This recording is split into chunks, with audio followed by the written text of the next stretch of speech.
In iDefine, you can have multiple windows opened at the same time. These opened windows can be found as tabs at the top of the workspace. You can switch between different modules seamlessly just by clicking at the tab. If there are many tabs open, use the arrow buttons at the right to get to the hidden tabs.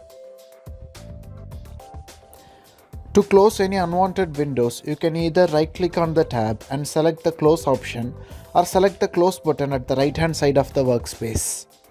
You may also find some internal or sub-tabs at the bottom of the workspace. These tabs are associated with the module that is currently open. For example, a state module window will have sub-tabs like drawing, transitions, outputs, input logic and output logic. A cause and effect module will have grid and graphic view. A structured text module will have a structured text editor and a POU tester. If a module is already open, you don't have to go to the project navigator to get to that modular window. You can just find the tab at the top of the workspace.